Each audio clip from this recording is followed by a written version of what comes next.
송건에게는 총 7명의 아들이 있었습니다. 장자인 손등과 차남인 손녀는 뛰어난 재능으로 명성이 높았으나 둘 다 이른 나이에 죽었고, 삼남인 손아와 사남인 손패는 이궁의 변이라는 대사건의 주인공들이기에 잘 알려져 있으며, 육남인 손유와 칠남인 손량은 모두 황제의 자리에 올랐습니다. 그리고 여기서 유일하게 돋보이지 못한 인물이 바로 송건의 오남인 손분인데, 손분은 손유와 손량보다 더 나이가 많은데도 불구하고 손량과 손휴가 제위에 오를 때 후보자로 언급조차 되지 않은 것을 보면 세간의 평판이 매우 좋지 않은 인물이었던 것은 확실해 보입니다. 그럼 지금부터 손분에 대해 알아보는 시간을 가져봅시다.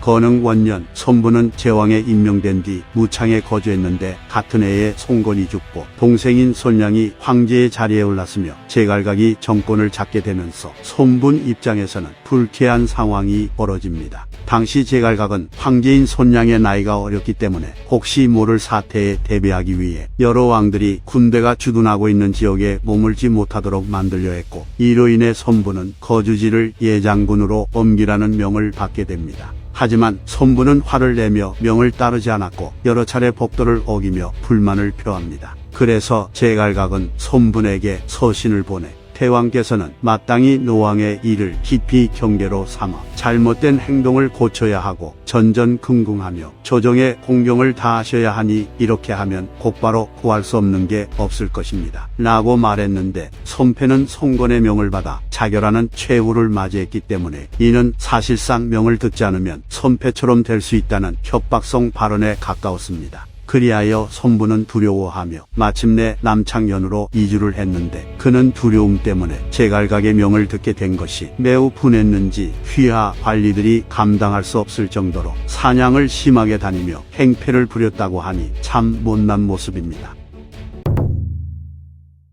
건흥 2년에 제갈각이 손준에게 암살당하는 사태가 터지자 손분은 혹시 자신이 황제의 자리에 오를 수도 있다고 착각했는지 휘하 관리들을 거느리고 무호에 머무르며 건업의 변화를 관찰했습니다. 그래서 휘하 관리였던 사자 등이 손분에게 이런 식으로 행동하면 안 된다고 간언을 했으나 손분은 그들의 조언을 귀담아 듣기는커녕 오히려 그들을 죽여버립니다. 그런데 손분의 기대와 달리 정권을 장악한 자가 제갈각에서 손준으로 바뀌었을 뿐 황제의 자리는 손량이 계속해서 유지했기 때문에 결국 손분은 관리를 함부로 죽인 죄로 처벌만 받게 되었고, 폐위되어 평민이 된 뒤 장안으로 귀양을 가게 됩니다.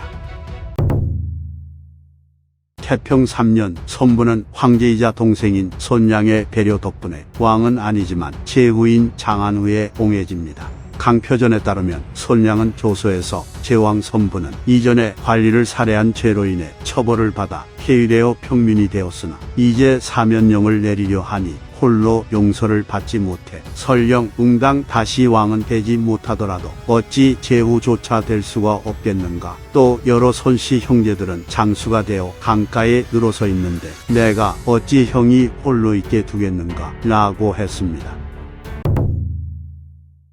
손분은 평민으로 강등되어 심한 고생을 했는지는 몰라도 장안후에 봉해진 다음에는 조용히 지냈는데 재수없게도 어떠한 사건에 휘말리게 됩니다. 건영 2년, 당시 황제였던 손호는 총애했던 좌부인 왕씨가 죽게 되자 그녀를 매우 심하게 그리워하며 아침 저녁으로 슬피 울어댔는데 2~3달 동안 모습을 드러내지 않았습니다. 그래서 민간에서는 혹시 손호가 죽었으면 손분과 손봉 둘 중에 한 명을 천자로 세워야 한다는 소문이 돌았습니다. 그리고 손분의 모친인 중기의 묘가 예장군에 있었는데 예장태수 장주는 손호가 죽어 손분이 황제가 될 수도 있다는 소문을 믿지는 않았으나 혹시 몰라서 중기의 묘를 깨끗하게 청소합니다. 그런데 이 모든 사실이 손호의 귀에 들어가게 되었고, 이에 손호는 분노하며 장준에게 팔과 다리를 각각 다른 수레에 묶어서 반대 방향으로 끌어당겨 찢어 죽이는 거열령을 내린 뒤 그의 3조까지 멸해버립니다. 게다가 거기서 멈추지 않고 손분과 그의 5 아들도 모두 처형했으니 손분은 가만히 앉아있다가 끔찍한 최후를 맞이한 것입니다. 강표전에는 손분의 최후에 대한 내용이 더 자세하게 기록되어 있는데 손분은 장준의 일로 인해 손호의 의심을 받아 임지인 장안현에서 오송으로 불려와 금고형에 처해졌고 손호는 거기서 멈추지 않고 손분의 자녀들이 혼인을 할 수 없도록 만들었으므로 손분의 자녀들은 나이가 30에서 40살이 되어도 결혼을 하지 못했습니다. 그래서 손분은 표를 올려 자신을 날짐승으로 비유하며 자녀들이 혼인을 할 수 있게 해달라고 요청했으나 손호는 오히려 크게 화를 내며 찰전을 파견해 손분에게 독약을 내립니다. 하지만 손분은 독약을 받지 않은 채 여러 번 머리를 조아리며 노시는 장차 아들로부터 생계를 유지하는 방도를 구할 것이고 국가의 일에 간섭하지 않을 것이니 남은 여생을 살게 해주시길 구걸합니다 라고 말했으나 손호는 이를 받아들이지 않았고 결국 손분과 그의 아들들은 독약을 먹고 죽게 됩니다. 그러나 배송진은 손호가 손분의 자식들의 혼사를 막아 그들의 나이가 30에서 40이 될 때까지 결혼을 하지 못했다는 기록은 시기상 맞지 않는 내용이라 손호의 악행을 늘리기 위한 목적으로 만들어진 내용에 가깝고 사실이 아니라고 평가했습니다. 그리고 손분전에서는 건영 2년에 손분이 죽은 것으로 나오지만 손호전에서는 봉황 3년에 회계에서 장안 후 손분이 마땅히 천자가 되어야 한다는 소문이 돌았다고 나옵니다. 참고로 손분은 원술의 손녀와 혼인을 했습니다. 이상 삼국지 인물열전 손분편 마치겠습니다. 시청해주신 휴머님들께 감사드립니다.